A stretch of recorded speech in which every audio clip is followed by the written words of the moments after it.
Have you ever noticed how the very simplest phrases in English, the ones you use every day, can sometimes feel, well, deeper or trickier than they appear? Mm-hmm. Like, take something really basic, I've caught a cold. We all know what it means, obviously. Yeah. But why do we catch a cold? You don't really catch happiness or, catch a bus in quite the same way, linguistically speaking.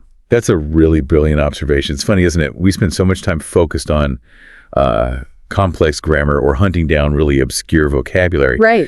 But the actual, art of sounding natural, of being truly fluent, so much of that lives in these really fundamental everyday expressions. Exactly. They're like the hidden scaffolding of daily conversation. You really are. And yet they often don't get the deep dive they deserve. Well, that is precisely what we are doing today. We've stumbled upon this fantastic resource, a YouTube video transcript from Kendra's Language School. Oh, okay. It's titled 1,000 English Conversation Phrases That Seem Easy But Are Not. And honestly, it's just a goldmine of these kinds of phrases. That title alone is intriguing, isn't it? Seem easy, but are not. Mm-hmm, It just immediately signals that there's something more going on beneath the surface, doesn't it? It suggests, nuances in usage, or maybe cultural bits, collocations perhaps, that aren't obvious just from the words themselves. Absolutely. So that's our mission for this deep dive. Mm-hmm. We're going to unpack these incredibly common, yet deceptively simple phrases. We want to show you, our listener, just how much ground they cover. I mean, the sheer range of human experience they touch upon. Yeah, it's vast. We're digging for those nuggets of insight hidden in their simplicity. We want to explore what makes them so essential and really get to the bottom of why they're described as easy but are not. So, like a shortcut, maybe, to appreciating the subtle power in everyday language. Exactly. A shortcut to seeing the extraordinary in the ordinary language we use constantly. Okay, so where should we start? How about we begin with how we talk about ourselves, our immediate state. Section 1, the fabric of daily life, personal status, actions, and surroundings. Sounds good. This really gets to the core of self-expression, doesn't it? How we position ourselves in the world from moment to moment. Yeah. And what jumps out immediately from the source is just how many phrases are dedicated to simply stating, how you are, your feelings, physical condition, basic facts about you. Mm-hmm. It's the absolute foundation, isn't it? For almost any social interaction, it's often the answer to that universal question, how are you? Or how's it going? Right. Think about phrases like, I'm very busy. Or, I'm tired now. Even, I'm so happy. They seem simple statements of fact. Yeah. But for someone learning the language, conveying the right level of feeling or using them in the right context, that can be the tricky part. Oh, definitely. Like your example of, I'm terribly sorry. Yeah. It's not just, I'm sorry. That terribly adds a whole layer of intensity, doesn't it? It signals deeper regret. And using it appropriately is key. You wouldn't say, I'm terribly sorry if you just, lightly bumped into someone on the street. Maybe you would, depending on the bump, but generally it's reserved for something more significant. Exactly. It's about that emotional weight, the resonance. And it's not just fleeting feelings either. These phrases cover physical conditions too. Mm-hmm. Things like, I have an earache, or my joints ache. Simple words, but understanding the pattern, sometimes it's have an ick, sometimes it's my body part aches. That's part of the not easy aspect. It is. Or even observations about others. You look sick or you look pale. These are simple descriptions, but they carry an implication of concern, right? They usually prompt a follow-up question. Yeah, like, are you okay? Or really? Yeah. Precisely. So for a learner, it's not just understanding the words look sick, it's understanding the social function, the expected response. And this extends right down to basic identity markers. I'm from Tokyo, or I am 16 years old. These seem utterly fundamental. They are foundational. But think about their efficiency. I'm from Tokyo. It's concise. You don't say, my place of origin is the large metropolitan area known as Tokyo. No, definitely not. The simplicity is what makes them work so well. But mastering that conciseness, that natural flow, is often overlooked. Even something like, I'm easygoing, it's just an adjective. But it paints a whole picture of a personality type, setting expectations for interaction. So really the power of these personal status phrases lies in their efficiency and their ability to establish an immediate connection or reality. They lay the groundwork. Mm-hmm. The not easy part often isn't the vocabulary itself, but the subtle social rules or the emotional weight they carry. Right. So from defining ourselves, let's shift a bit to how we describe our regular lives. The next bit here is navigating daily routines and habits. Ah, yes. the rhythm of everyday life. Yeah. It's striking how many phrases in the source material focus on these recurring actions in typical scenarios. It really is. They paint a picture, don't they? A linguistic snapshot of our routines, things we do over and over. Yeah, from getting ready in the morning to leisure activities. It underscores how important consistency and habit are, not just in life, but in how we talk about life. It's like capturing the predictable patterns. Think about, I usually take a bath before going to bed. Okay. It's not just about washing. It implies a ritual, a winding down process, a predictable end to the day. The word usually is key there. It signals recurrence, or like, we usually have lunch at noon. That immediately establishes a shared schedule, a common rhythm, makes coordinating easier. And for a learner, usually itself is simple enough to understand, but grasping how it transforms a simple action into an ingrained habit, that's the subtlety, isn't it? It absolutely is. And it applies to hobbies, too. He plays golf on weekends. It's not just saying he did it once. It suggests it's a regular part of his life, his leisure time. Or I listen to the radio every night. He usually gets up at 6. These establish personal routines. The not easy bit here, I think, might be the implied cultural understanding sometimes. Like listening to the radio often means it's on in the background, maybe while cooking or driving, rather than sitting down and actively just listening. That's a good point. And then you have the transition from present habits to past ones. That's quite interesting in the list. Oh, yeah. Like what? Well, you have he does not smoke. Simple present negation. Right. But then he gave up smoking 2 years ago, or I quit smoking 2 years ago. Yeah, okay. Big difference. Huge difference. These phrases tell a story. They convey a significant change, maybe a struggle overcome.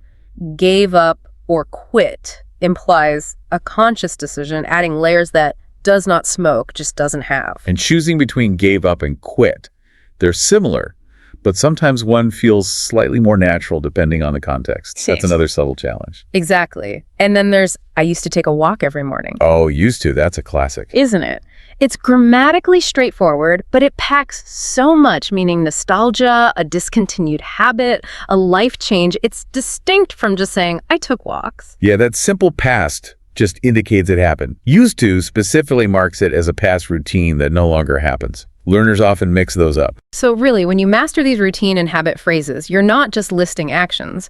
You're tapping into shared human experiences, common schedules, making conversation flow. A few words can sketch out a whole pattern of living. You don't need the whole autobiography, just the right phrase. Precisely. Okay, let's zoom out from the personal routines to our immediate physical space.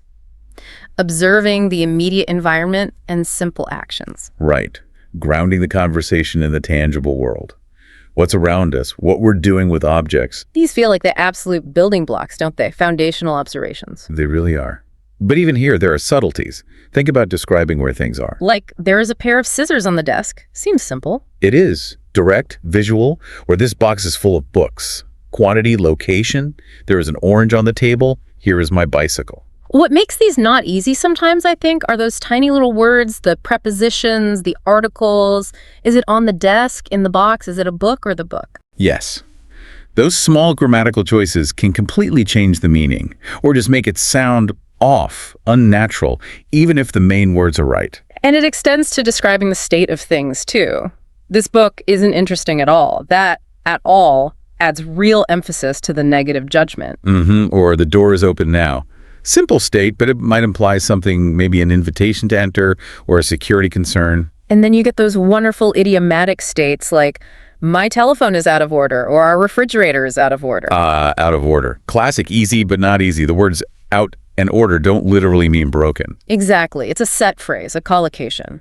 A learner might naturally try, my telephone is not working, which is perfectly understandable. But out of order is often the more common, natural way to say it for certain appliances or machines. It really is. That precision in phrasing is key to sounding natural, like, this house has 2 bathrooms. Clear.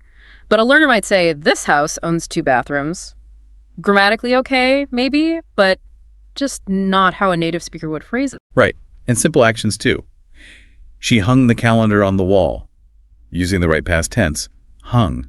Or, I can peel an apple. Specific verb for a specific action. Or how about the fruit went bad? Using go to describe a change in like spoiling. It's a common pattern, but maybe not intuitive. Good example. And I'm sorry I dropped my knife. Oh. It's both an action and an immediate apology built in. Yeah. Then the simple present continuous for ongoing actions. He is eating, he is watching TV. Contrasted with the simple past for completed actions. My mother cut the cake, he took off his glasses. And took off itself is a phrasal verb meaning removed, another layer of potential difficulty.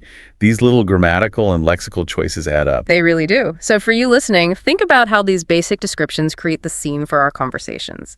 They paint the picture, but mastering them means getting those subtle details right. The prepositions, the articles, the right verb forms, the common collocations. It's the difference between just being understood and sounding truly fluent. Okay, let's broaden our view now. From the room we're in, let's think about navigating the wider world, both in space and time.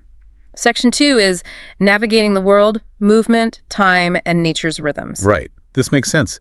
So much of our language has to deal with getting around, figuring out where things are, and dealing with schedules. It's undeniable, isn't it, how many phrases are about transport, directions, just movement. They're essential for finding your way, planning trips, even just knowing how close things are. Yeah, they show that dynamic interaction between us and our environment, our linguistic compass, as you said earlier. It really is like a verbal GPS sometimes. You can go to the station by bus, or I went to Boston by train. Straightforward travel info. But even there, notice the prepositions. By bus, by train. But you usually go in a car or on foot. Ah, yes, like Tom goes to school on foot. That little preposition makes all the difference. Getting those right is definitely one of those not easy hurdles for learners. It is. And these phrases do more than just give directions. It's a long way from here to school. That doesn't just state a fact. It communicates effort, maybe a commute time. True. Or where's the entrance to the museum? Pure navigation, yes. But it implies you need that information. You're looking for something. And think about expressing regular travel or aspirations. My family goes to Italy every year. That speaks to tradition, routine. Or, I want to go to America someday. That's about a future hope, a dream. The simplicity masks bigger stories sometimes. It really can. And location, proximity, just as vital. We live near a big library. My house is near the station. Instant context. Or more precise markers. He was just behind me. She lives quite close by. It's on the 8th floor. Mm-hmm. The not easy part here might be the slight differences between words like near, close by, and next to. They all indicate proximity, but maybe slightly different degrees or contexts. A fluent speaker uses them almost without thinking. Yeah, it becomes instinctive. And then there's movement itself as an action. He ran into the room, or the airplane soon went out of sight. These capture moments, changes. He began running. That boy is running. The dog walked across the street. The verbs are simple, but using the right tense and aspect is crucial. Like the difference between he ran, completed action, and he was running, ongoing action in the past. Those fine distinctions convey very precise timing. So these phrases are really the tools we use to map our position and movement in the physical world. They guide us, orient us. And mastering their nuances makes that shared understanding of space just effortless. Okay, let's switch dimensions. From physical space to the invisible structure of our lives, time. Our next bit is understanding time and scheduling. Time, yes. A huge chunk of the phrases in the source deal with time references, duration, the timing of events. It really shows how driven we are to organize life chronologically, doesn't it? It really does. Managing appointments, looking back, planning ahead. Language gives us such precise tools for marking time. It's quite remarkable. Think about specificity.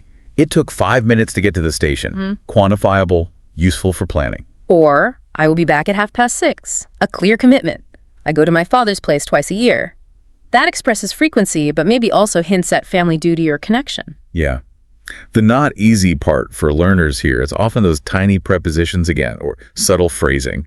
Like the difference between in 5 minutes, meaning after 5 minutes pass, versus for 5 minutes, meaning the duration of 5 minutes. That's a classic confusion point. Or knowing whether to use at, on, or in for times, days, months, years.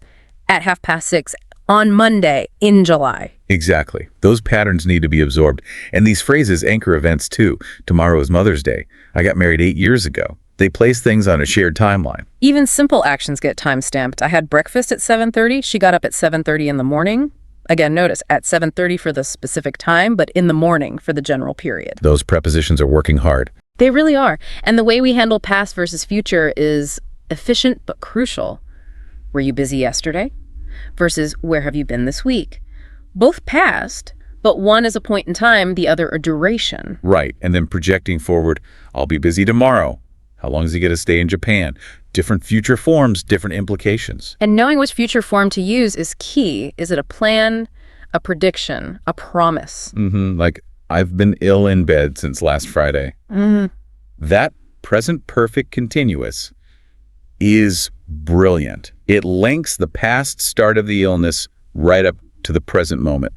A complex idea and a common structure. It is. And we also see phrases about punctuality or urgency. We arrived at the office on time, or we were in a hurry. And on time versus in time. Another subtle trap. You arrive on time for a scheduled event, but you might arrive in time to catch a train just before it leaves. Right. Small words, big difference. Or the tense difference. They have lived in this town for 10 years, implies they still do. They lived in this town for 10 years, implies they don't anymore. Crucial distinction conveyed just by the verb tense. And frequency comes up a lot, too. I often see him. He comes around once a week.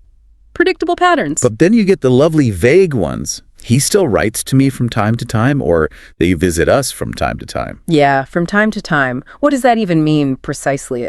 It's wonderfully inexact. It is. It means occasionally. Irregularly, but recurringly. Yeah. Easy to understand in context, hard to define rigidly. A perfect example of easy but not easy for a learner trying to pin down its exact usage parameters. So these time phrases really give structure to our days, don't they? They let us coordinate, reflect, plan. They're the silent architects of our schedules. Absolutely. Understanding their precision makes everything run smoother. Okay, from the personal and temporal, let's look outwards again to something we all share. The weather. Observing weather and environmental conditions. The universal conversation starter. It's amazing how common these simple observations are. They work everywhere because everyone experiences weather. They really do. They show how language reflects these shared external realities. The not easy part, maybe, is often the use of that impersonal, it's raining, it's cold, or knowing the standard weather collocations. Definitely. Winter in New York can be very cold. Yeah. It's a factual statement, but it also kind of invites comparison or shared experience, doesn't it? Yeah. Or the weather is usually hot in July. It almost never rains here. We had a very hot summer this year. These are simple ways to share local conditions. And notice the nuances even there. It almost never rains. Feels slightly stronger perhaps than it rarely rains. Tiny differences in emphasis. True. And they cover different time frames and possibilities so easily. Is it still raining? Checking the current state. And then the future. It'll snow tomorrow. It is going to rain this afternoon. It may rain tomorrow. And the past. It was raining yesterday. And the choice of will versus may subtly signals different levels of certainty, right? Will sounds quite confident, may much less so. That's a key distinction for learners. It is. And the descriptive language. It seems warm outside. It's awfully hot today. A strong wind was blowing. Using awfully to mean very with hot, that's a common pairing, but awful usually means bad, so it can confuse learners. Good point. And the classic tag question. It is very cold today, isn't it? Yeah. That isn't it. Isn't just asking for confirmation. It's inviting agreement, building a little connection. Yeah. It's amazing how these simple weather chats can open the door to wider conversations. No matter where you are, they're a shared touch point. Common ground, literally based on the ground and sky around us. Simple words, but carrying cultural habits of small talk. Okay, let's dive into the core of interaction now. Section 3. Interacting with others, questions, requests, and social dynamics. This is where language really gets to work between people. Right. And the source list is just packed with questions, all kinds of questions. It really underscores how fundamental curiosity and the need for information are to being human. Totally. Questions kick things off, they clarify, they seek permission, they help us understand where others are coming from. And they range from simple yes-no checks to really complex information requests. It showcases the incredible versatility of the interrogative form, the not easy part. Often it's not the words, but the intonation, the politeness level, the unspoken context. Let's break that down. You have general inquiries. Aren't you thirsty? Did you have a good time yesterday? Quick social checks. But then, do you mind if I open the window? Now, that's not just asking for information. No, it's a polite request framed as a question. And it anticipates a possible, yes, I do mind. And the tricky part for learners is that the polite way to agree is usually to say, no, I don't mind, or no, go ahead. Saying yes actually means you do mind. And that's a classic pragmatic trap. Excellent example. Then you have questions about ability or willingness. Can I use this bike? Can you speak French? Is it about ability or is it a request? Context is everything. It is. And simple questions can be profound probes. What happened? That could lead anywhere, from a dropped cup to a major life event. Its power is in its openness. Then the specific information-seeking questions, the what questions. Who will look after your dog? Direct need. Right. Or, what are your strong points? That's not just asking for a list, it's asking for a strategic self-presentation, usually in a specific context like an interview. Exactly. Where have you been this week? It implies you were missed, maybe seeks an explanation. The not easy part here is choosing the right way, who, what, where, when, why, which, how to get the exact information you need. And sometimes the subtle difference between, say, what for a general category and which when choosing from a limited set. Yeah. And questions help us piece together stories or make plans. Who painted this picture? What time do we leave tomorrow? Essential for coordination. And notice conversational markers like, by the way, where are you from? That, by the way, smoothly signals a topic shift. Fluent speakers use these instinctively, but learners need to consciously acquire them. Or the simple act of asking, what do you mean? So fundamental for ensuring understanding. It shows communication is collaborative. Absolutely. Now, permission and offers, that's another big category. May I borrow your dictionary? May I help you? These sound quite polite, maybe formal. Compare may I help you with can I help? Both offer help, but may I feels a bit more formal, more deferential, perhaps. Generally, yes. Understanding those subtle shifts in politeness between can, could, may, would is a major challenge for learners aiming for socially appropriate language. And offers like, would you like another apple?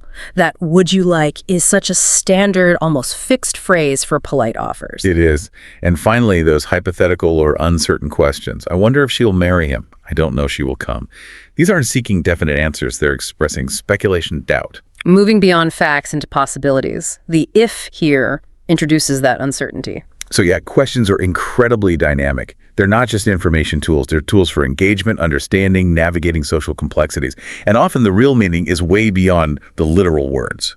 Okay, so from asking, let's move to telling, or rather directing. Directing actions, requests, and instructions. How we get things done together. Right. And these are everywhere too.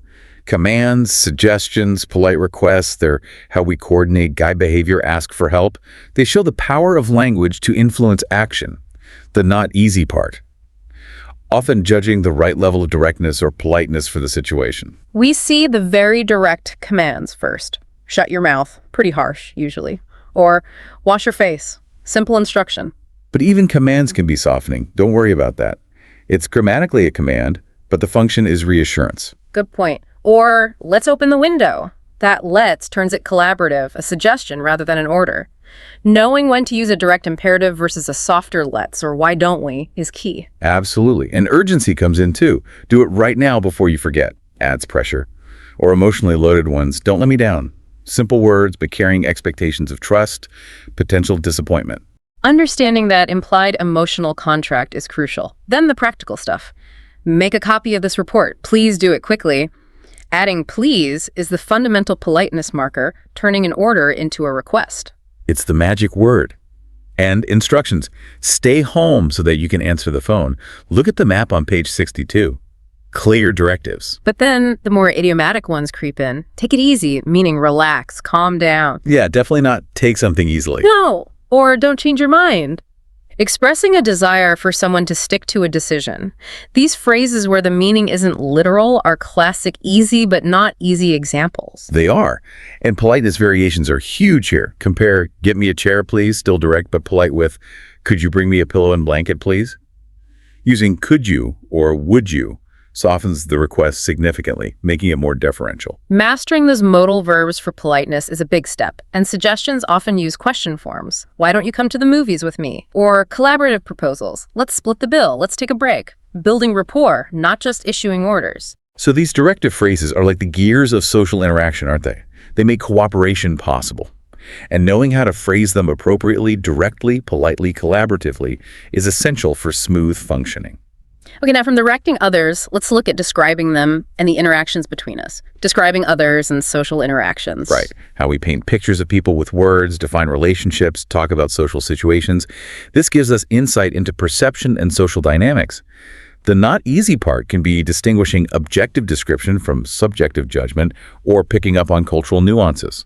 We have straightforward observations first. You look sick. But as we said, that implies concern. Then personality or status. He is still young. Everybody likes him. She is a wealthy woman. He is introverted. He is very depressed. Quick sketches. But even there, subtleties exist. Is he introverted or just shy? Is he depressed in a clinical sense or just very sad? The choice of word carries weight. Absolutely. And roles or achievements. She is a very good teacher. He became rich, simple family links. He was married to her sister. My mother has 4 brothers. Compliments or evaluations, you're a genius. He is good at driving. And some phrases hint at more complex situations. He's always short of money. That's not just a financial snapshot. It implies a recurring issue, a characteristic. It's idiomatic. It is. And observations about how people seem or what's said about them. He seemed to have been very happy, or he is said to be a good doctor. He is said to be. That's a fantastic structure for reporting common opinion or rumor without personally vouching for it. A sophisticated bit of language, really, masked in simplicity. Definitely not easy to master its precise usage. Or describing reactions. Her face turned red. We infer embarrassment or anger from the physical description. And phrases defining connection. You and I have something in common. We have made friends with Tom, building bridges, or talking about broader social events. Many people were deceived by the advertisement. Shared experience. It's a pity that you can't come. Expressing shared regret. The emotional layer carried by these simple grammatical structures is often the real challenge, isn't it? I think so. It's about reading between the lines, understanding the implied feelings or judgments. So for you listening, think about how these descriptive phrases build our social world. They let us characterize people, define relationships, and share experiences. But understanding their subtle implications is what makes communication truly rich and empathetic. Well put. Okay, let's pivot now to expressing our inner landscape, our preferences, hopes, and also the problems we encounter. Section 4 is expressing preferences, possibilities, and problems. Right. This is about articulating our tastes, judgments, plans, and limitations. Essential for showing who we are and navigating challenges. The not easy part often involves choosing the right intensity or the most natural phrasing for these subjective states. Let's start with likes and dislikes. I don't like this jacket. My hobby is collecting coins. She likes oranges. Pretty direct. But then I'd like to have a coffee. That I'd like. The contraction of I would like is the standard polite way to express a desire or make a request in many situations. It's softer than I want. Yes, that distinction between want and would like is fundamental for politeness in English. A key, not easy point. And expressing stronger feelings. I love this picture. Or needs. I want someone to talk to. Stating favorites. Physics is my favorite subject. Or comparisons. I prefer meat to fish. Requires that specific to preposition. And knowing the subtle grades of liking, like versus love versus enjoy versus adore, she adores cats conveys a much stronger, more enthusiastic feeling than just she likes cats. Choosing the right verb for the right emotional temperature. That's a great way to put it. And nuanced opinions can be tricky too. This book isn't worth reading. That's a strong dismissal. Much stronger than, I didn't like this book. Yeah, that worth reading structure implies a judgment about the inherent value or lack thereof. Learning constructions like worth plus ing is a common challenge. Or, I like to travel by myself. It's not just liking travel, but specifically liking solo travel. The phrase specifies the condition. And general opinions. You're a genius. You are absolutely right. Obviously, he is wrong. Concise judgments or softening opinions. It seems to me that he is honest. That it seems to me makes it less assertive, more like a personal observation. It's a useful hedge. I think so. You made a wise choice. These simple phrases allow us to agree, approve, or express our viewpoint quickly.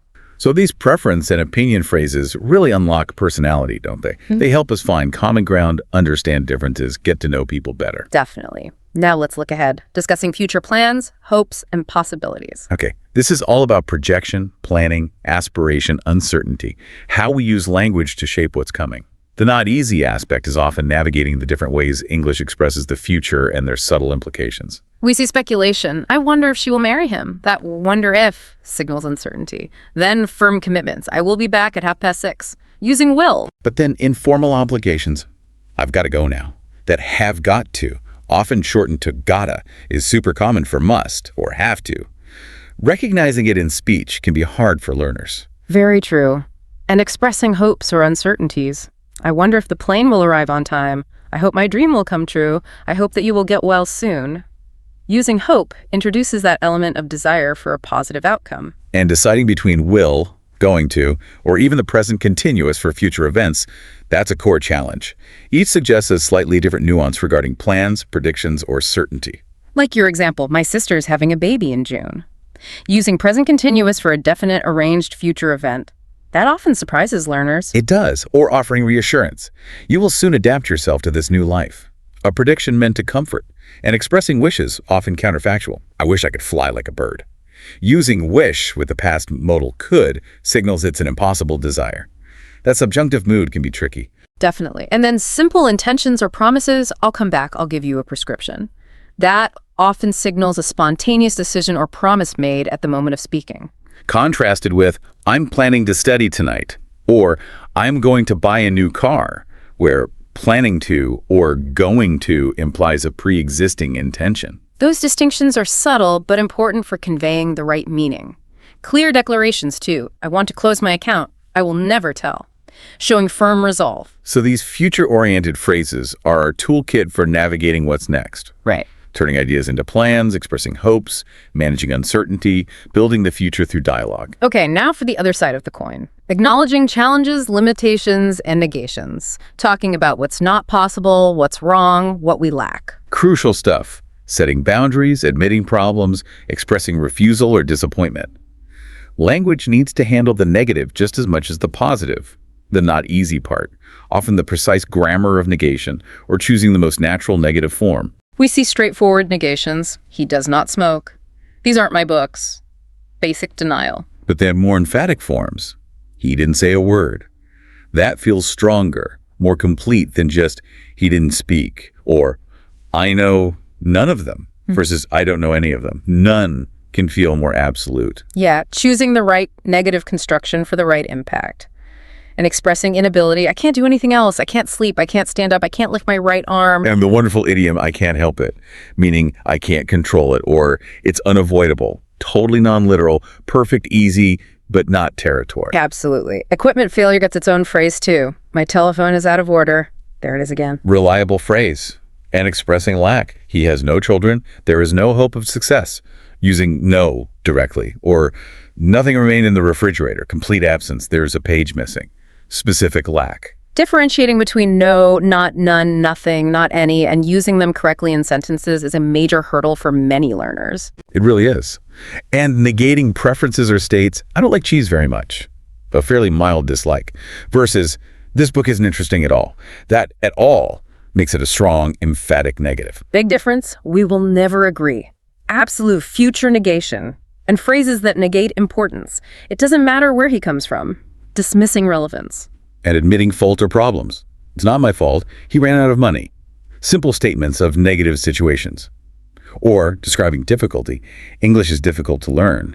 This problem is difficult to solve. That difficult to plus verb structure is common but needs practice. And describing worsening situations, the pain is getting worse. Using getting to show gradual change. Another subtle point. So these negative phrases, these acknowledgments of limits and problems, they're vital tools, aren't they? They provide clarity, set boundaries, manage expectations, just as much as positive statements do. Definitely. Okay, we've covered a massive range of functions. Now let's look specifically at some of the deeper subtleties hiding in plain sight.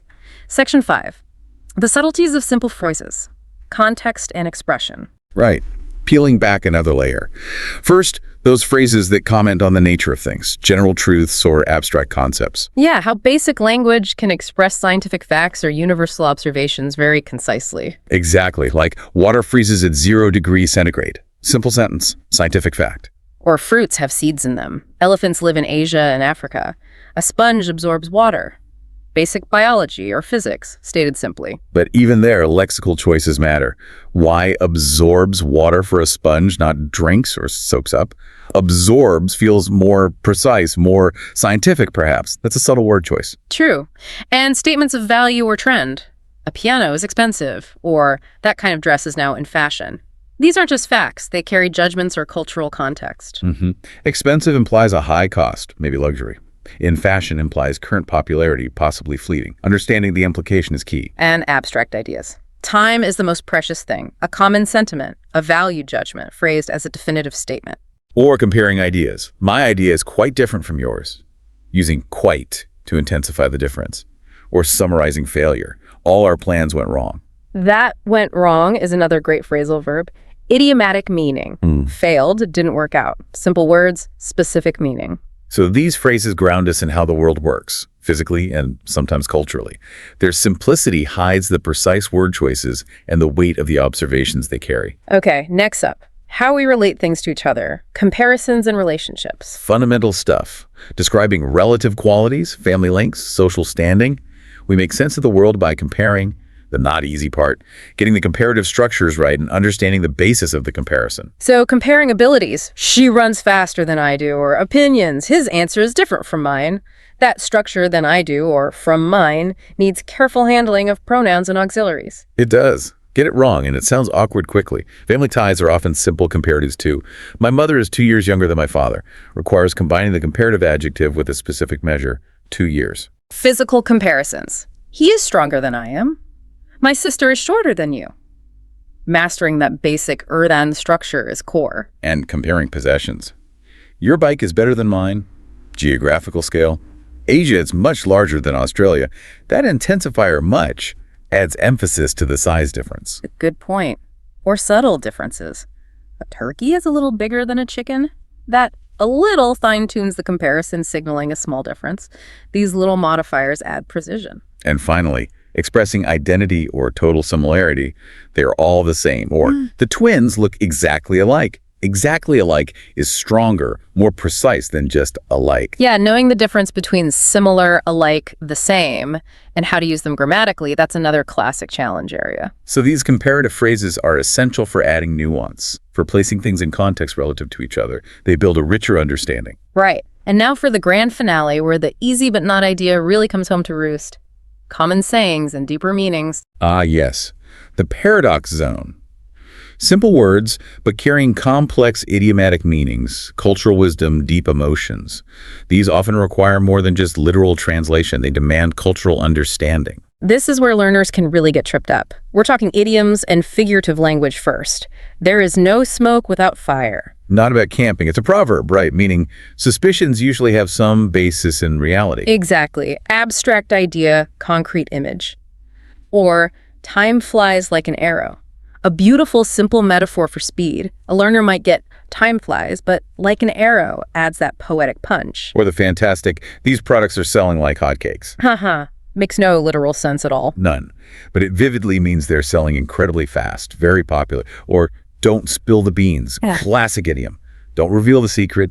These are prime examples, simple components, entirely non-literal combined meaning. That's the heart of the not easy aspect right there. And Proverbs, packing wisdom. No news is good news. A comforting thought, suggesting silence is better than potentially bad information. Or phrases about responsibility. It's up to you to decide. Or just, it's up to you. Simple, but powerfully assigning agency or the burden of choice. That casual, it's up to you, can be tricky to use appropriately. It can. Then there are the phrases packed with emotional force. How unlucky I am, expressing strong misfortune. How embarrassing, capturing that flush of shame. It was a great shock to me, articulating profound surprise or distress. These are emotional exclamation points. Their impact depends hugely on tone and context, which is hard for learners to nail. And finally, self-reflection, involuntary feelings.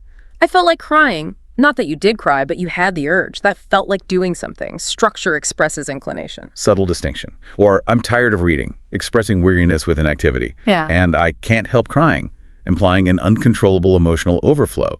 That Can't help doing something, idiom again, meaning it's beyond your control. Deeply personal feelings expressed in such common everyday language. It's quite profound when you stop and think about it. These short, powerful phrases really do encapsulate complex ideas, emotions, shared human experiences. They're like linguistic shorthand for the soul. So for you listening, really ponder these. How did these tiny phrases carry so much weight?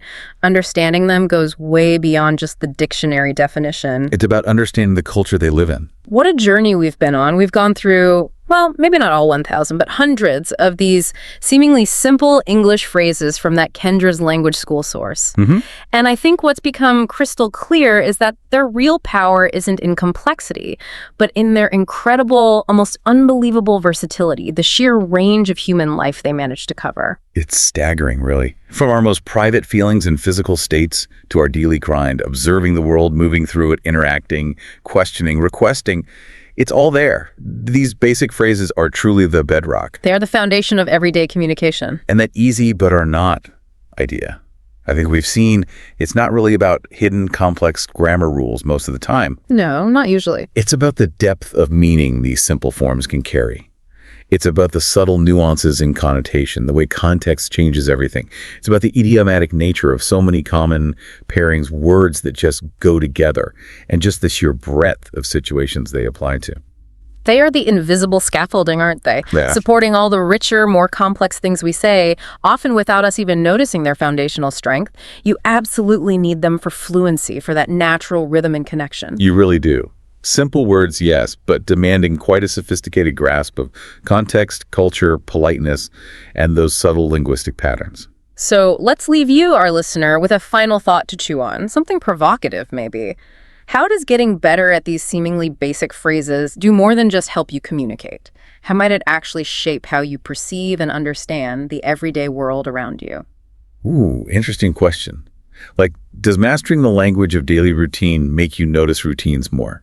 Does understanding the nuances of politeness change how you interact? Exactly. What new insights could you gain just by paying closer attention to the simple words you use and hear every single day and recognizing the extraordinary depth they truly hold? Food for thought. Keep listening. Keep observing. Keep diving. Welcome to the Deep Dive. Have you ever found yourself searching for, just the right phrase to sound truly natural in English? Maybe moving beyond what the textbooks teach you. Or maybe you've heard a native speaker use an expression and thought, what on earth does that mean? Oh, definitely. It happens all the time. It's such a universal experience for English learners. And, well, honestly, even for native speakers sometimes. We learn all the grammar rules, build up our vocabulary. Right. And then we step into a real conversation. And it feels like a completely different language sometimes. Yeah. Full of hidden meanings and these subtle cues. You've absolutely hit the nail on the head there. And that's precisely the mission of today's deep dive. We're unlocking, a real treasure trove of hundreds of essential English words and phrases for daily communication. Yeah. This isn't just about expanding your vocabulary list. It's really about equipping you with the tools to sound fluent, confident, and genuinely natural. We'll do that by focusing on practical, real-world usage and, importantly, the underlying social nuances. Our source for this deep dive, it comes from a really extensive vocabulary masterclass. It's designed specifically to elevate everyday speech.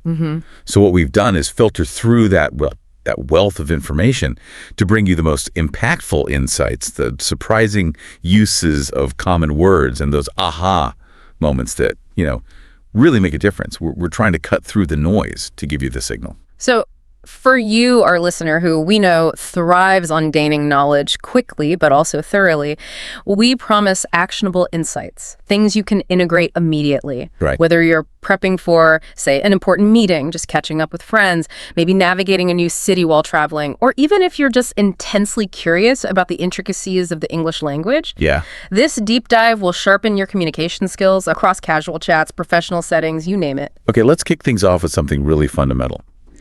How do native speakers actually greet each other, in a way that feels effortless and authentic? And what about the subtle ways they say goodbye that go beyond just the basic bye? Good starting point. Because, let's be honest, how are you? Can sometimes feel a little too formal for everyday interactions. That's a great point, yeah. For everyday greetings, you'll constantly hear, how's it going? Right. It's incredibly versatile. works perfectly for friends, colleagues, family. It's a much more common alternative to the more formal "how are you?" It's like a conversational lubricant. Yeah, the linguistic equivalent of a casual nod, almost. Yeah. Now, imagine you run into someone you haven't seen in, well, a significant while. How's it going? Still works, I guess. It does, yeah. But what's that perfect phrase to convey that sense of reconnection? That's where long time no see comes in. Okay. It instantly signals recognition and, a shared history, makes the greeting much warmer. And you can even combine them, like, how's it going? Long time no see. Oh, nice. It sounds incredibly natural and just acknowledges the time gap without needing some lengthy explanation. That makes perfect sense. And another phrase I often hear that can confuse learners is, what have you been up to lately or recently? Yeah. What's the real nuance of up to there? Is it literal? Good question. No, the key here is that up to isn't literal at all. It simply means doing what. Here we go. It's a very common present perfect question that just opens the door for a brief update on someone's life, but without demanding, a detailed breakdown. And often the most ubiquitous answer is, Not too much. exactly. It's almost a running joke how often you hear that, right? Even if someone's been incredibly busy. Totally. And then the vital next step to keep the conversational ball rolling after any of these greetings is that simple but crucial addition. And you. Absolutely. Couldn't agree more. Now, when it comes to answering greetings, its going adjective is your straightforward response. So it's going great or it's going well. Simple enough. For a long time. No, see, you can confirm with phrases like, I know, too long, or it's been too long. It's just a simple acknowledgement that builds rapport. And yes, the response to what have you been up to lately is almost universally not too much, usually followed by an you. It's kind of a social script that just keeps things light and moving. Okay, now let's clip to the other end of a conversation. Goodbyes. Yeah. The simple bye, or goodbye, as you mentioned, can often sound quite abrupt or formal, especially in quick, everyday interactions. Yeah.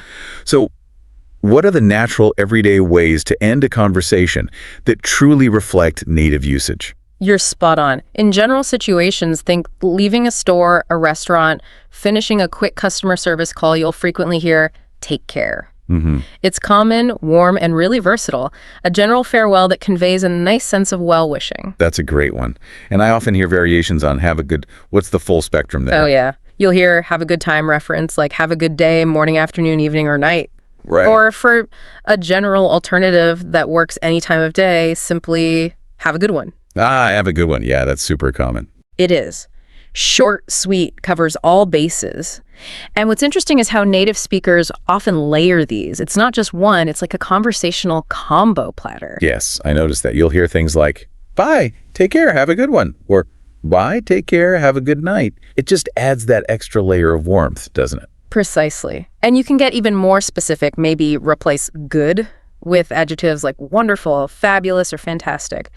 You might also hear bye for now. Okay, what does that imply?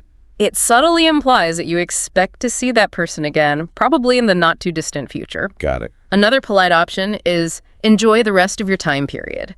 So enjoy the rest of your evening, enjoy the rest of your weekend, or enjoy the rest of your vacation. It's just a thoughtful way to close. So those are for more general situations. What about when you're saying goodbye to friends where things can be a bit more informal maybe? Yeah, with friends, see you soon and see you later are incredibly common and straightforward. Talk soon is also a frequent option, particularly if you've been chatting on the phone or, through messages. If you have definite future plans, you'd naturally say something like, see you next weekend or see you at the party. And if you're genuinely excited about it, you can add, can't wait to before those phrases, like, can't wait to see you next weekend. I love that. It adds a little punch, doesn't it?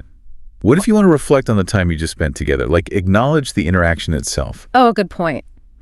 Phrases like, it was so nice seeing you are very popular. And you can vary the adjective. It was awesome seeing you. It was amazing, wonderful, or lovely. And instead of just seeing you, you can specify the activity. It was nice catching up. It was great having dinner, or it was fun chatting. Nice. These phrases just highlight that you valued the interaction. And if someone's leaving in a vehicle, I always hear, drive safe. Is there a reason why safe is preferred over safely there?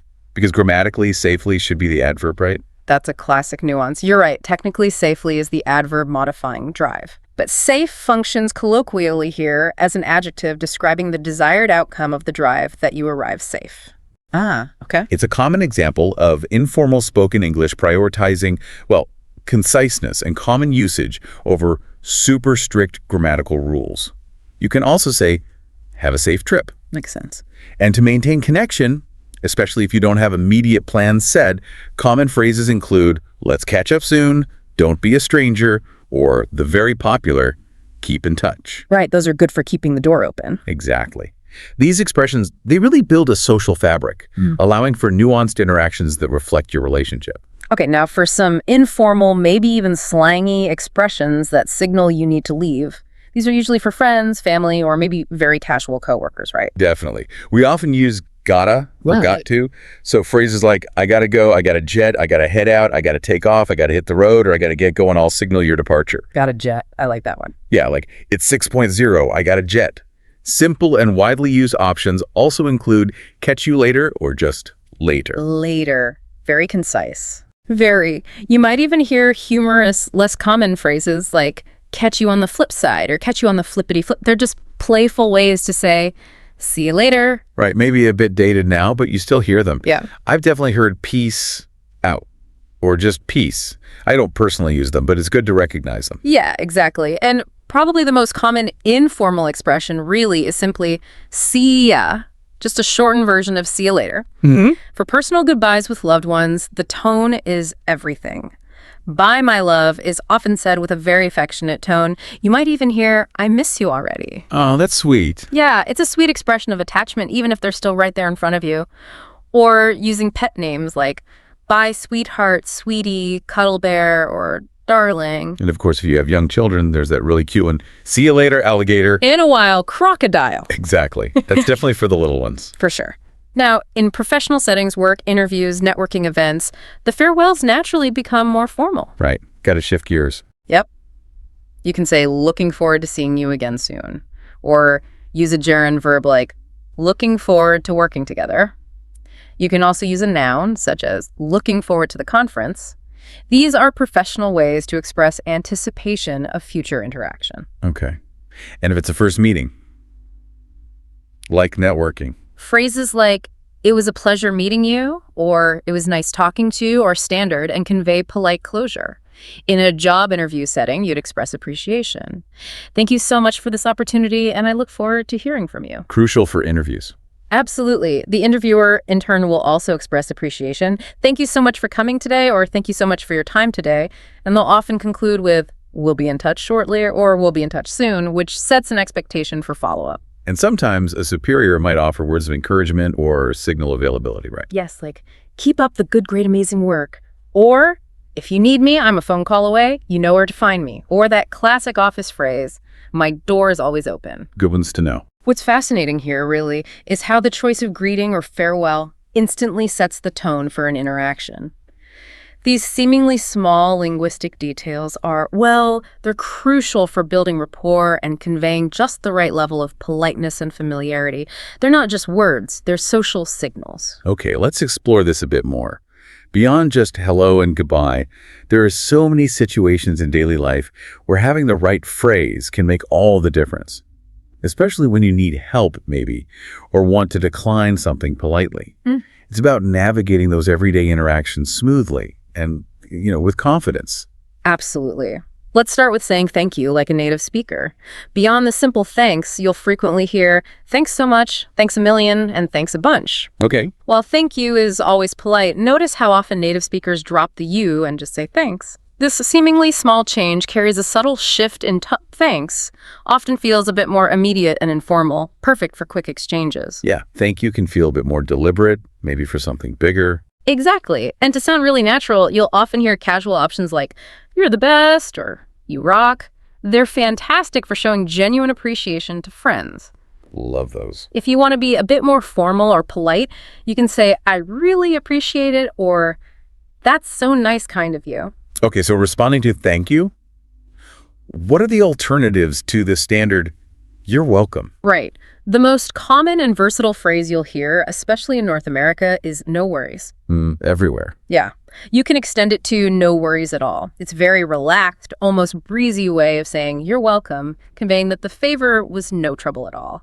It's like a masterclass in casual reassurance. Other options. Other excellent alternatives include happy to help, my pleasure, which often sounds a bit more formal or polite, maybe used by service staff, or simply anytime, meaning I'm happy to help you again whenever you need it. Okay, got it. Now, if someone offers you something, coffee, a snack, whatever, and you want to politely decline without sounding abrupt or rude. Ah, yes. A very common and elegant phrase is, I'm good, but thanks anyway. I'm good. What does that imply exactly? I'm good subtly implies I'm already satisfied, or I don't need that right now, so it avoids a blunt no. And that "but thanks anyway" is so crucial, right? It softens the refusal and ensures you express gratitude for the offer itself. Precisely.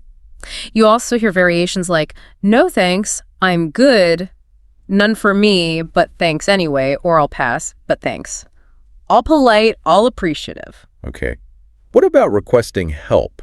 How do you do that politely? When you're in a situation where you need help, a very common and friendly phrase is, can you give me a hand? Right? The idiom. It's a wonderful idiom that means, can you help me, without explicitly saying the word help. Another really useful one, maybe especially when you're asking for a bit of someone's time, is, do you mind helping me out? Yes. Notice the use of the gerund verb helping and the phrasal verb help out. Native speakers do love their phrasal verbs. I really do. Or for a super quick, informal check on someone's availability. Got a sec? Yep. Sec is, of course, short for second, implying a very small amount of time. It's concise and common among friends or close colleagues. And if you're offering help to someone else. You can simply ask, need a hand? Just make sure to use that rising intonation to make it sound like a question. Got it. Or you can state it directly. I can give you a hand with that, or let me help you with that. Moving on to weekend and social plans. How do you naturally ask about someone's activities? Typically, you'd say, what are you up to this weekend? Or any plans this weekend? Very standard. Any other common ways? A slightly different but equally common option is, anything on the go this weekend? On the go is just another way to say plans or activities. On the go, okay. If you want to arrange social plans, you can ask, are you free on Saturday? Or make a statement like, we should hang out soon, and hang out is that very common phrase for casual social interaction. Right, hang out. And I hear native speakers use the verb grab a lot for social things, especially food or drinks. Yes, very frequently. Do you want to grab coffee sometime? Or do you want to grab dinner tonight? It's quick and informal. Okay. And for arranging business meetings, is it similar? You can still use, are you free to meet time date, for example. Are you free to meet on Thursday at 2 p.m.? But you might also suggest your own availability. I'm available on Thursday at 2 p.m. Does that work for you? Mm-hmm. And to ask for their preference, simply what works best for you. It's really fascinating how these phrases aren't just about conveying basic information, are they? There's so much about navigating social norms and building positive interactions. Exactly. In English-speaking contexts, especially North America, politeness and consideration are crucial social lubricants. These seemingly simple phrases demonstrate respect and consideration, even when declining an offer or asking for a favor, which is vital for smooth and effective communication. They're like a shortcut to building rapport. So what does this all mean for seamless communication? It's definitely a two-way street, right? Yeah. What do you do when you don't quite catch something, or you want to make sure you and the other person are perfectly aligned? Clarity is just so key. You're right. It absolutely is. When you need to ask for clarification, a simple and direct phrase is, sorry, I didn't catch that. Okay. Or if you didn't understand a specific word or concept, you could say, sorry, what does X mean? Or, sorry, what do you mean by X? Don't hesitate to ask. It's always better to clarify than to just nod along feeling confused. That's good advice. And if someone is speaking too fast or maybe too quietly, Yeah. is it rude to ask them to adjust? Not at all. It's What? perfectly acceptable. You can ask, could you speak up a little if they need to speak louder? Or Yeah. could you slow down a little if they're speaking too quickly? This isn't rude. It's just proactive communication to ensure understanding. Okay, good. Now, confirming understanding. If you've explained something, how do you check if the other person got it? You can use phrases like, do you know what I mean? Or does that make sense to you? Yeah. Sometimes it's even shortened to just make sense with a rising intonation. Very common in casual settings. And if they've explained something to you, how do you show you understand or agree? A common way to show you understand is, oh, I know what you mean. Or if you're agreeing with a proposed idea or plan, sounds good is very common. Or you can turn it into a question. Does that sound good to you? Okay. And for confirming shared understanding or like full agreement? For that, we have a fantastic idiom. Are we on the same page? Love that one. It means, do we agree or do we have a shared understanding of the situation? And if you do agree, you can respond with, we're on the same page, or for really strong agreement, we're 100% on the same page. Nice. This really raises an important question, doesn't it? How often do we just assume understanding without actually confirming it? Probably too often. These phrases give us the tools to actively ensure clarity, which is incredibly important in preventing misunderstandings, especially, in diverse communication environments. Being explicit about understanding, or the lack thereof, fosters truly clear and effective dialogue, rather than just polite confusion. So let's explore this. Imagine you're in a meeting or maybe just chatting with friends, and you have a strong opinion. How do you voice it with, finesse and confidence, whether it's a casual chat or a more professional discussion? It feels like there's more to it than just saying, I think. Oh, you're absolutely right. There's definitely an art to it. For versatile, everyday, personal opinions, you can use phrases like, I would say contracted. Right. If you ask me, or the very common, I believe. These are kind of go-tos. Okay. What else? You'll also hear, it seems to me that the way I see it, or simply to me, and sometimes maybe more regional or personal favorite, like I reckon. I reckon. Yeah, I hear that sometimes. And what's interesting is how native speakers often follow their statement with a kind of summarizing phrase. Oh, like what? Yes, for common expressions that follow your statement, you can say, your statement, that's my take on it, or your statement, that's my 2 cents. My 2 cents. I like that. Humble but clear. Exactly. 2 cents implies it's just a small, humble contribution, but it's your honest opinion. Both are great for informal settings. Now, when you need to be more formal or professional, consider phrases like, from my perspective, in my opinion, it's my view that, or it appears to me that. These add a level of professionalism to your stance. Okay. What if you're really certain, like 100% sure about something? How do you convey that strongly? You can say, I'm sure, certain, positive that.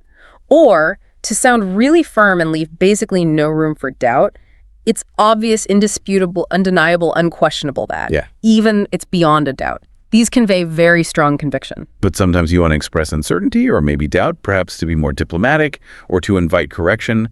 What phrases work there? Good point. You can say, it's possible, probable, likely that. Or if it's more of an intuition or a gut feeling, I figure gather that, or I have a hunch. Have a hunch. Nice. Yeah. And to be cautious and, humble, you might start with, correct me if I'm wrong, but, or, if I'm not mistaken. Another option is, to the best of my knowledge. These phrases signal that you acknowledge you might be incorrect, which is a form of humility and openness to discussion. That's really useful. Now, being diplomatic, especially when you're introducing an opposing view, how do you soften your approach? Because it's often not just about being right, but about being heard respectfully, isn't it? Exactly. That's key. You can try to be honest, or in all honesty, or to express a slight regret for what you're about to say. I'm sorry to say it, but Okay. for a more neutral stance, one could argue that. And a powerful diplomatic phrase I particularly like is, I get to understand what you're saying, but it acknowledges their point before politely presenting your differing one. That's a good one. Acknowledging first. Yes. Yeah. Other diplomatic ways to disagree include, I respect your opinion, but that's a good point, however, or I see your point, but I have a different perspective. Sure. You can also sort of suggest another viewpoint by asking, can I share my opinion? Or maybe that's one way of looking at it, but have you considered the fact that? Exactly. It opens the door for a different angle, inviting collaboration rather than confrontation. Now, when sharing a general opinion, something most people would agree with, like repetition is key when you're learning any new skill, you can use phrases such as, it's said that, it's believed that, I've heard that, or it's considered that. Oh, okay. Others include, it's generally accepted that, most agree that, some say that, or it goes without saying that. You might also cite vague sources. Researchers, experts suggest that. And you can combine a general opinion with your personal agreement, right? Like, it's generally accepted that repetition is key, and personally, I couldn't agree more. That sounds quite strong. Yeah, it creates a strong, well-rounded statement. Finally, to ask for someone else's opinion, what are the best ways to prompt a response? Good question. Direct questions work well. Do you agree? Brian, what's your opinion? Brian, what do you think? Pranay, what are your thoughts? Ka, what's your view? How do you see the situation? Or, What's your take on it? What's your take on it? That's nicely informal. It is.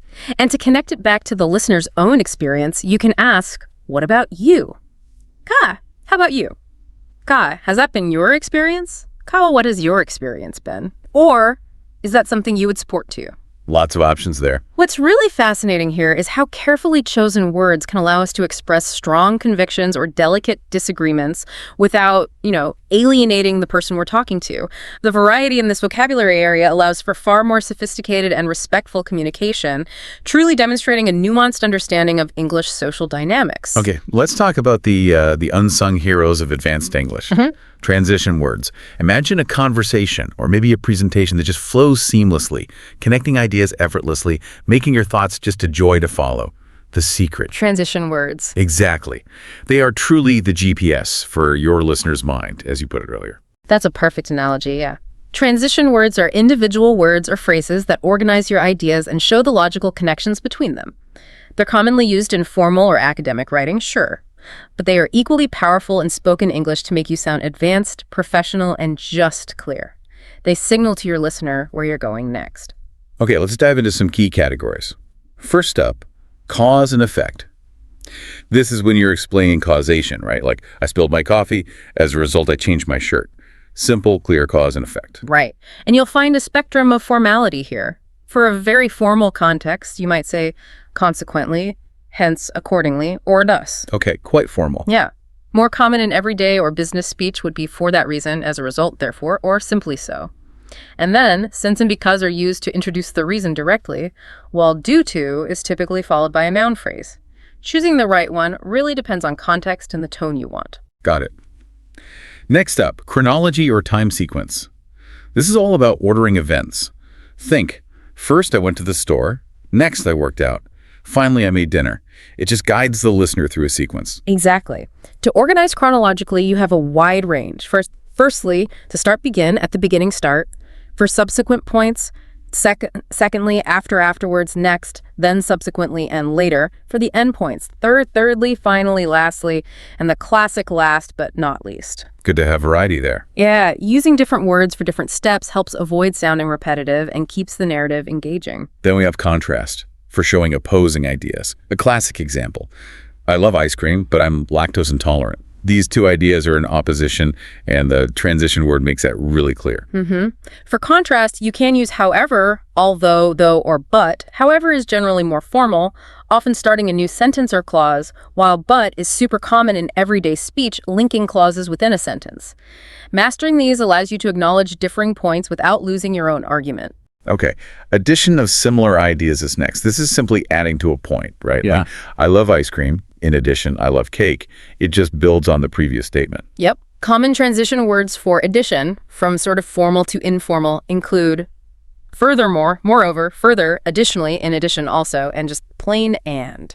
Trying in addition instead of just and instantly elevates your vocabulary a bit and signals you're adding substantial info, not just tacking on a thought. Good tip. For generality, when something is true most of the time, you might say, in general, our meetings are very productive. It's a broad statement, not super specific. Exactly. Other options for generality include generally speaking, by and large, for the most part, most of the time, more often than not, usually, typically, and mostly. These phrases allow you to speak broadly without committing to an absolute truth, which is often crucial in nuanced discussions. Makes sense. To provide examples, you really only need to remember 3 main phrases. Is that right? Pretty much. For example, and for instance, they're largely interchangeable. So if you say, this software has really helped us, you can strengthen that point with an example. Sure. For example, it reduced our error rate by 40%. Concrete evidence. Right. And for emphasis, making a point stronger. For emphasis, to make a point stronger by adding more supporting information, you'll commonly use in fact, or as a matter of fact. For instance, I love pie. In fact, it's my favorite dessert. These add conviction and often introduce a surprising or more detailed piece of information. Okay. And as we bring our thoughts together, how do we neatly wrap up a conversation or a presentation? That's where our conclusion transition words come in, signaling you're about to land the final point. Exactly. The list here includes in conclusion, to conclude, to summarize, in sum, all things considered, finally, overall, ultimately in the end, to wrap up, to sum up, and all in all. If you're making a final important point in a presentation, you might say, ultimately, if we want to remain competitive, we have to invest in automation. These phrases provide sense of closure and ensure your final message resonates. Okay, here's a bonus tip that sort of ties all this together. You can use transition words to really expand your ideas and create a more sophisticated narrative, can't you? Absolutely. Like you could start with a general statement, add a contrast, provide an example, then show cause and effect or maybe additional effects. Right. Let's take that simple idea from before. In general, our meetings are very productive. Okay. Now, you can build on that seamlessly. However, they usually run over time. See, that's the contrast. Right. And then, for example, today our meeting was scheduled to end at 11, and it went until 11:17. That's a specific instance, making your point concrete. Any effects? As a result, I was late for a meeting with a client, and you can add more. Additionally, I had to work through lunch to catch up. Wow, yeah. That's a perfect illustration of how these words glue your thoughts together. Creates a sophisticated and detailed narrative, guiding your listener with clarity and precision. What's fascinating here, really, is how transition words aren't just about connecting sentences. They're fundamentally about connecting thoughts. They allow you to articulate complex arguments, share relationships between ideas, and ultimately help your listeners absorb information more effectively. They're kind of the secret sauce for truly cohesive and advanced English communication. So what does this all mean for sounding like a true native speaker? We've talked about words and phrases, but if you really want to dive deep, you need to master idioms and colloquialisms. These are the colorful brushstrokes of the English language, often non-literal, and they truly set native speakers apart, don't they? They really do. Idioms are expressions whose meaning isn't obvious from the individual words. They are crucial for understanding native speakers and sounding truly natural because they are just so ingrained in everyday conversation. Let's look at some examples from our source and really unpack their usage. Okay, first up, to play something by ear. This doesn't mean you have a musical instrument. No. It means to decide in the moment rather than planning everything in advance. It's often used when plans are flexible. So if someone asks, what do you want to do this weekend? You might say, let's play the weekend by ear. It conveys a relaxed, adaptable approach. Got it. Flexible. What about to be all ears? This idiom visually describes your readiness to listen, conveying full attention. So if your boss says, tell me your suggestions, I'm all ears, it means they're not just passively listening, they're eagerly awaiting your input. It's like saying, you have my complete attention. Nice. We've all been there, I think. To wake up on the wrong side of the bed. Oh yeah, this means you're in a bad mood, grumpy and irritable right from the moment you wake up. Yeah. If someone's being unusually short-tempered, you might playfully say, someone woke up on the wrong side of the bed. It's a gentle, often humorous way to acknowledge a bad mood. To make a mountain out of a molehill, that's a classic. It is. It means to exaggerate a minor problem, blowing it completely out of proportion. For example, if a colleague is panicking over a small typo, you might advise, don't make a mountain out of a molehill over one wrong test question. It implies the issue just isn't as serious as it's being made out to be. And to be at a crossroads. Yeah. This one paints a clear picture, doesn't it? It does. It means you're facing an important decision that could significantly impact your future. I'm at a crossroads about my career conveys a sense of weighty deliberation. To rein cats and dogs. Does anyone actually say this seriously anymore? You know, it's maybe less common now than it used to be, but people definitely still know it and use it sometimes, often humorously. When it's raining really heavily, it conjures that vivid, almost absurd image. Did it rain last night? Yeah, it rained cats and dogs last night. It's more colorful than it rained heavily. Okay, and to be on top of the world, that sounds pretty positive. Extremely positive. It means you're incredibly, supremely happy and confident. I'm on top of the world after my promotion just expresses pure elation. To give someone the cold shoulder, that sounds negative. It is. It means to intentionally ignore someone, often because you're upset with them. It implies a deliberate withdrawal of warmth and friendliness. Why are you giving me the cold shoulder? Suggests a relationship has been strained. To sit on the fence. Delaying a decision. Exactly. It means to delay making a decision, to remain neutral, or to avoid taking a side. My boss is sitting on the fence about my promotion. Means a decision is pending and uncertain. To hit the nail on the head. This means you got something exactly right. Precisely. It's a wonderfully precise idiom, meaning to accurately explain a situation or identify the exact point of something. You hit the nail on the head about reducing costs is high praise for insightful analysis. To get something out of your system, what's that about? It means to do something or try something simply so you can move on from it. Often it's something you've been wanting to do, or maybe something that's been bothering you. Just go skydiving so you can get it out of your system. It's about catharsis and moving forward. This one's fun and happens all the time. Speak of the devil. Yes, widely used. It's said when the person you're talking about unexpectedly appears or calls. Mimics phone, speak of the devil, it's Bob.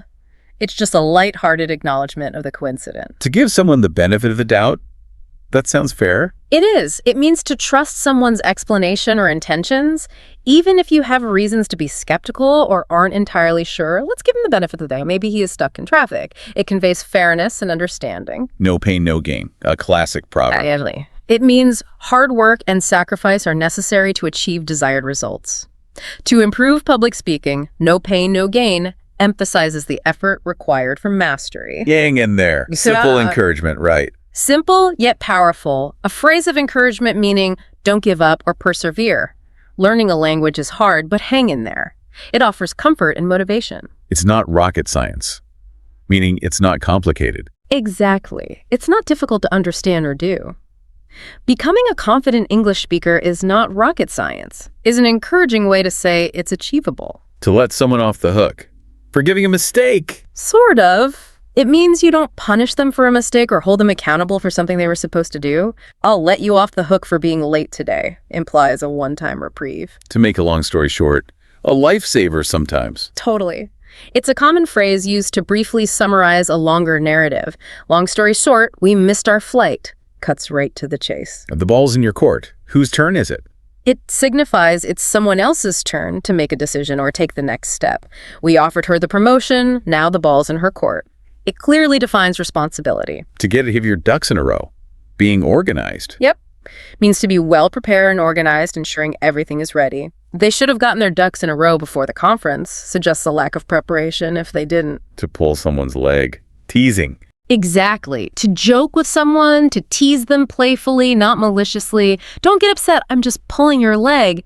It clarifies intent and reassures. And pull yourself together. Right. Calming down. Right. Means to calm down and regain composure, often after being upset or emotional. Pull yourself together, it was just a false alarm. It's an imperative for self-control. So far, so good. A progress report. Kind of. It's used to indicate that everything is progressing well up until the present moment, but maybe with a hint that things could still change. How's the project going? So far, so good. It's a cautiously optimistic update. Time flies when you're having fun. So true. Isn't it?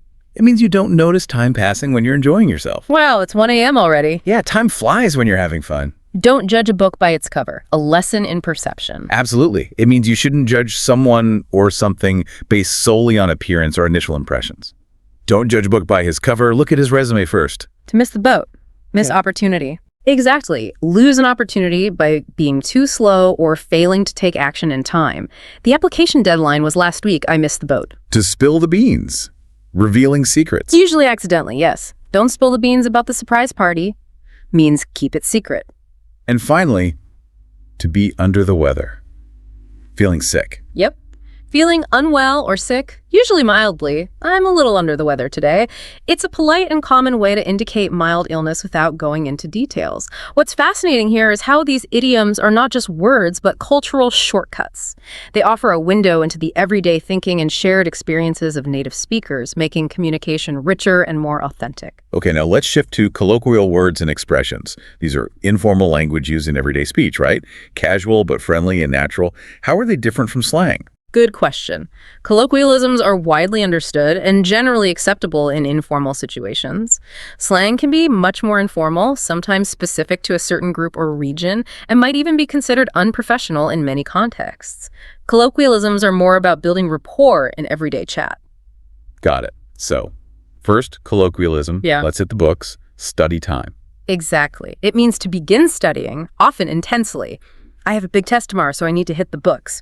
It's a very common phrase among students. Next, let's do it. That sounds pretty general. It is, but it's used as a casual, often enthusiastic way to say, let's complete something or let's begin. Used in many situations, from starting a task to leaving, ready to leave, let's do it. It implies readiness and eagerness. Yep, or yeppers. Casual yes. Very casual yes. You'll hear them constantly among friends. Yeppers, I'm ready. And 8.000-ish. That ish suffix is fantastic, isn't it? It's incredibly useful. It means around or approximately, so around 8.0. This is incredibly common for times, ages, even colors like reddish. I'll see you at 80-ish. It conveys flexibility. My bad. Taking responsibility. Yes, quickly taking responsibility or accepting fault for small, minor mistakes. The chart on page 5 is from 2023. Shouldn't be from 2024. My bad. I'll change that ASAP.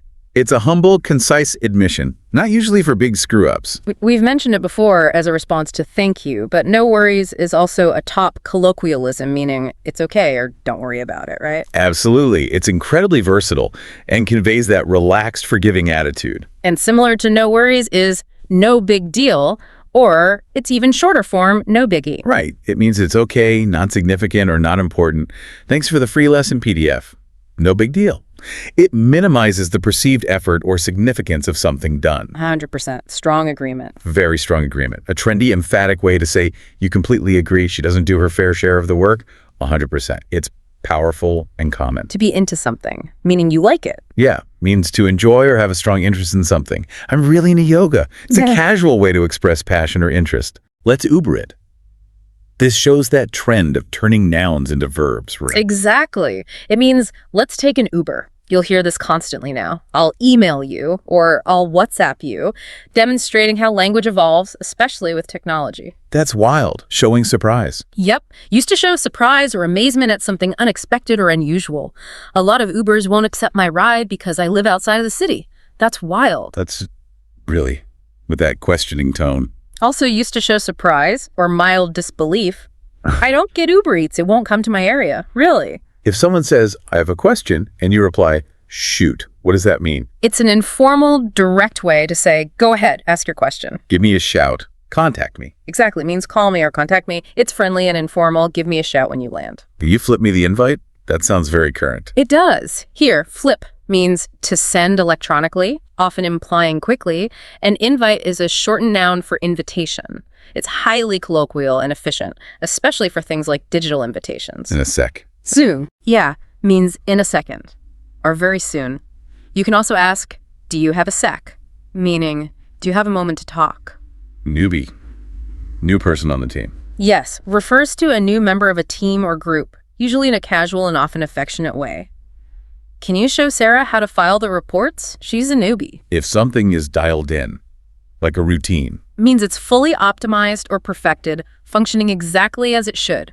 My study routine is dialed in. It suggests mastery and efficiency. I'm crushing it. Doing well. Doing really well. Means you're doing a great job, performing exceptionally well. Jennifer, you're crushing it. It's enthusiastic praise. I'm loving it like the McDonald's slogan. Is that grammatically okay? Huh.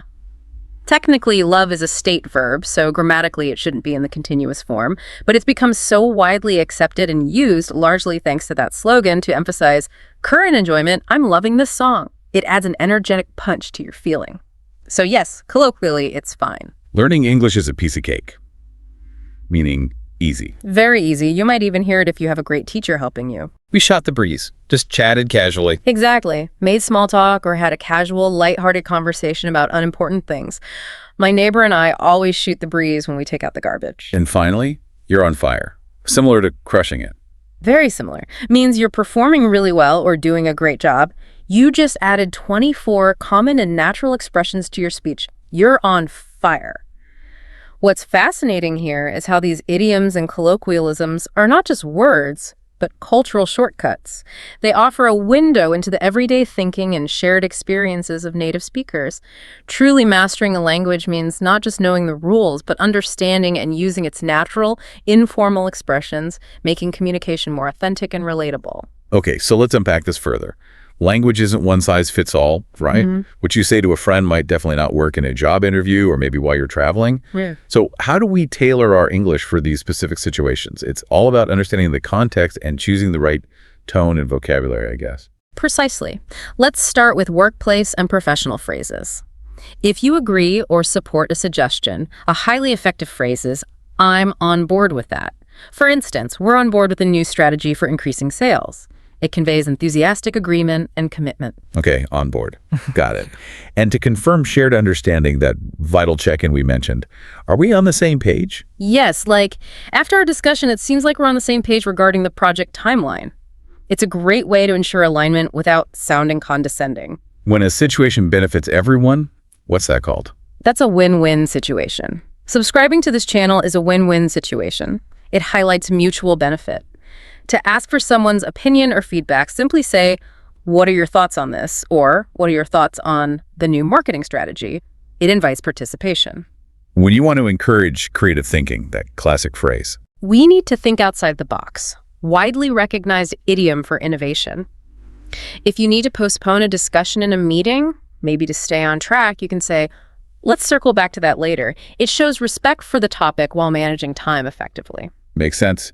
We need to prioritize our tasks. That sounds straightforward. It is. Organizing them based on importance and urgency. Very practical. And a very common one for managing information flow. Please keep me in the loop. Meaning keep me informed. Exactly. You're requesting information or updates as they happen, ensuring you remain informed. Have they ironed out the details? What does ironed out mean here? It means asking if something has been resolved or clarified, often used for contracts or agreements that require meticulous negotiation or sorting out. It implies a detailed process of resolution, like smoothing out wrinkles. Okay. And to show you're ready to listen. You can say, "I'm all ears." We mentioned it earlier, but it works professionally too. It's inviting. Let's take a step back. Means pause and reevaluate. Yep. Pause to review a situation or decision from a broader perspective. Our marketing campaign didn't work. Let's take a step back and see why. When you disagree with an opinion in a formal but polite way, you can say, "I beg to differ." Is that common? Sounds quite formal. It is quite formal, maybe less common in everyday chat, but definitely used in professional settings for strong but respectful disagreement. "I beg to differ." I think the campaign was great. It was our execution that failed. I'll cut to the chase, getting straight to the point. Right. State your main point directly without small talk or preamble. "I'll cut to the chase." You're not getting the promotion. It's direct, can be blunt depending on tone. Run it by the team first means to share ideas for feedback and approval before proceeding. Standard collaboration practice. If someone is in charge, they call the shots. You should run your idea by Frank because he calls the shots. And if it's someone else's responsibility to make a decision, you say, "The ball's in Frank's court." These idioms assign clear roles and responsibilities. We need to nip this in the bud. Stop a problem early. Exactly. Stop a problem at its early stages before it worsens. We need to nip these rumors in the bud before the employees start worrying. It's about proactive problem solving. It's not, "My cup of tea means you dislike something." Public speaking is not my cup of tea. It's a polite way to express disinterest without being overly negative. They hammered out the agreement. Means it's finalized. Yes, something has been finalized after extensive discussion or negotiation. It implies effort. "We're swamped right now" means you're really busy, overwhelmed with work. "We'll take that into consideration" means you will consider someone's feedback or suggestion, often used diplomatically, sometimes non-committally. Good to know. We need to think long-term. Strategic thinking. Yep, emphasizes considering future implications and strategy. "Sorry, I'm tied up" means you are busy and unavailable at that moment. Let's put our heads together, suggest the need for collaboration or brainstorming to solve a problem. And to play devil's advocate, what's the purpose of that? It's to consider opposing viewpoints when making a decision, even if you don't agree with them, just to test the strength of an argument or anticipate challenges. I think 3 videos per day is too much for me to handle, but let's play devil's advocate and explore the potential benefits. These phrases really allow for nuanced interaction in professional settings, signaling competence and strategic thinking. Okay, now for professional phrases in job interviews, Yeah. these are absolutely essential for making a strong impression, aren't they? Crucial. When introducing yourself and your experience, you'll want to sound confident. Say something like, "I have more than over almost number years of extensive experience as a job title or in the field industry sector." Using words like extensive or significant elevates your statement. Good tip when detailing responsibilities. Use powerful action verbs and gerunds. "In this role, I was Sam, responsible for managing, overseeing, leading, coordinating, creating, developing, reviewing, improving, streamlining, analyzing." Note that streamlining means improving efficiency, a fantastic word employers love to hear. For education and credentials. You'd say, "I have a Bachelor of Master of Degree from school and year." You could also use more formal verbs like received, or obtained your degree. For certifications, I completed my certification in year. Clear and concise. When discussing strengths, how to sound confident but not arrogant. Use strong adverbs but keep the qualities professional. As for my strengths, I'm extremely hardworking, committed, trustworthy, honest, focused, methodical, proactive. Use extremely over really or very to sound more convincing. And if you're a collaborative worker, simply state, I'm a team player. For skills, Use strong adjectives. I have advanced, superior, excellent time management skills, communication skills, adaptability, problem-solving skills. You get the idea. For work ethic, the specific impressive phrase is, I have a strong work ethic. how do you express genuine interest in the position itself? You could say, I'm looking for an opportunity to further develop my X skills or to gain experience in field industry sector. This shows your motivation goes beyond just getting any job. You want this job for growth. And a strong conclusion statement is vital, right, to leave that powerful final impression. Absolutely essential. Something like, I believe, no, I'm confident that my extensive skills and experience would make me a valuable asset to your company team organization, and I look forward to the opportunity to contribute to your goals. It seals your pitch with confidence and connects your skills to their needs. Okay, switching gears completely now. Let's talk about travel and tourist phrases. These are super practical. Greetings in stores or restaurants. Simple. Hello, hi there, good morning, afternoon, evening, or common. Just remember, don't say good night as a greeting. It's only used when you're leaving someone for the night. You can even drop good for morning. Morning is friendly and casual. To state your purpose, like checking in or asking for info. You might say, we have a reservation under name for time. Or, if you need information, could you please tell me when the next ferry comes? And to get attention politely, use, remember, in North America, is typically used to ask someone to repeat themselves, not usually to get attention. Good distinction. For shopping, asking if they have something. You ask, do you carry sunscreen? Carry means have in stock. When paying, it's often assumed you're using a card, so they typically won't ask cash or credit. How much is this, or these axes? Is standard. They might ask, do you need a bag? Plastic bags are often banned or cost money, so you might pay for a paper bag. How to ask for a bag. Can you give me a bag, please? Or I need to buy a bag, please. Remember, please often comes at the end of a statement in requests like this. Receipts. Donation. They might ask, need a receipt? Respond, no, that's okay, or yes, please. If they ask about donations or memberships at the till and you're confused or not interested, a simple, polite, no thanks is perfectly fine. In clothing stores.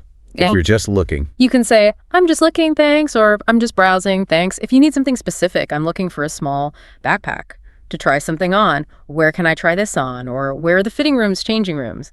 And always wise to ask, what's your return policy if you think you might need to bring it back? Okay, dining out. Getting a table. You'd say, table for two, please, or we have a reservation under name. You can ask, do you have any tables outside in the patio, or can we sit by the window, or are there any booths available?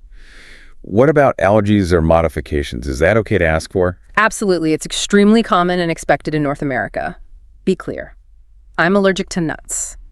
Or, can you make that vegetarian, vegan, gluten-free to modify an order? I'll have the burger, but no onion, shoulder the onions without onions. Can you ask for additions too? Definitely. Can you add pickles? Can you make it extra spicy? Or a very common one, can you put the sauce on the side? Don't hesitate to ask for modifications. It's normal. Drinks. Water. Don't forget water.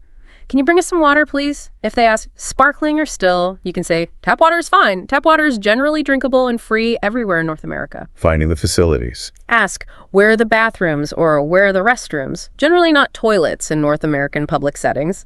For leftovers, can I have a to-go box, please? Or can you pack this up? Paying the bill.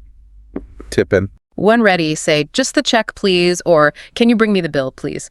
Tipping is almost always expected, usually 10-20% depending on service level and formality, but rarely automatic on the bill in North America, so you'll need to add it. For Wi-Fi, do you have Wi-Fi, or what's the Wi-Fi password? If it's complicated, you can offer your phone for them to type it in or ask them to write it down. Getting around town. Asking for directions. While GPS on phones is common, basic questions are still useful. Excuse me, do you know how to get to the Empire State Building? Or which way is Central Park, if using public transport? Does this train go to Central Park? Or which train will take me to Central Park? Asking someone to take your photo. Excuse me, do you mind taking our photo picture? Or Could you please take our picture? Most people are happy to help. Any final tip for tourists? Yeah, a vital one. North America is incredibly diverse. People interact with non-native speakers daily, so please do not feel nervous or shy about your accent or potential grammar mistakes. They really won't negatively impact your experience. People are generally understanding and patient.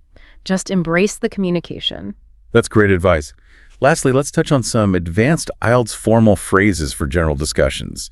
These could be useful in exams or more formal conversations, right? Exactly. When asked where you live, "I was born and raised in city country," sounds very natural. To sound more advanced, add, "I've lived here for over a number of years now," using the present perfect or present perfect continuous for live, work, and study. It shows that connection between past and present. For tell me about your work. Say, "I am an engineer." Remember the article. You can make a gerund statement like, "Being an engineer is rewarding." Then explain why. "I love using my analytical skills." Verb of preference plus gerund. Use transition words for nuance. However, being an engineer also has its challenges. Specifically, I often work around the clock. Around the clock means continuously. Sounds very intense and dedicated. Hobbies. What if you don't really have any? Start with an opinionated gerund statement. "In my opinion, having hobbies is integral to living a fulfilling life." Then, "I'm an avid hiker, cyclist, guitar player." Avid shows strong interest. Explain why. "Hiking gives me the opportunity to connect with nature."